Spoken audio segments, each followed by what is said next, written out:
Hello ma'am. Hello. मी प्रज्ञा. तुमचं नाव? I am आर्थिक मानसिक हिंद.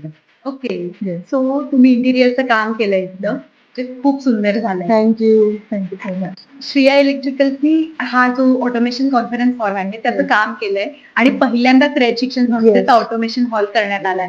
तुम्हाला काय वाटतं कसं झालंय हे काम?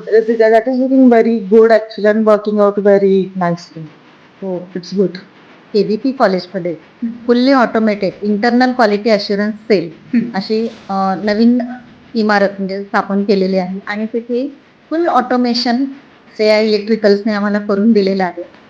It's really amazing experience and feeling very happy and proud. ते जे ऑटोमेशन आहे ते अलेक्सा बेस्ड आहे. अलेक्साला आपण कमांड दिला आहे. आजच त्याचा डेमो अतिशय इफेक्टिव्ह पद्धतीनं आमच्या संस्थेचे चेअरमन साहेब, सचिव साहेब यांच्या समोर झाला आणि आम्ही सगळेच या गोष्टीने खूप इम्प्रेस झालेलो आहे.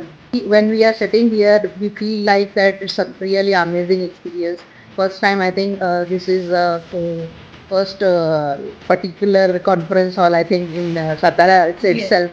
आणि ही टेक्नॉलॉजी जी आहे ही आमच्या विद्यार्थ्यांच्यासाठी सुद्धा एक मोटिवेशन असणार आहे की अशा प्रकारे त्या विद्यार्थ्यांनी पण पुढे जाऊन काम केलं पाहिजे टेक्नॉलॉजीमध्ये. त्यांना इथे वेल जसं नॉलेजेबल आहे त्या फील्डमध्ये एक्सपर्टाईज तुम्ही म्हणू शकताय. अतिशय चांगल्या पद्धतीने त्यांनी ऑटोमेशन केलेलं आहे. तो really thankful to all this particular person because of them it is possible. आणि आम्हाला खरंच म्हणजे कौतुक वाटतं की श्रेया इलेक्ट्रिकल्स हे त्यांनी अतिशय म्हणजे इंटरनल क्वालिटी अश्युरन्स सेल हे एक महाविद्यालयाचं हृदयस्थान असतं आणि याच्यामध्ये म्हणजे त्यांनी खरोखर त्यांचं स्किल दाखवून सगळ्यांनाच आज खूप इम्प्रेस केलेलं आहे. Thank you so much. Thank you from Shreya electricals. Thank you. Thank you so much.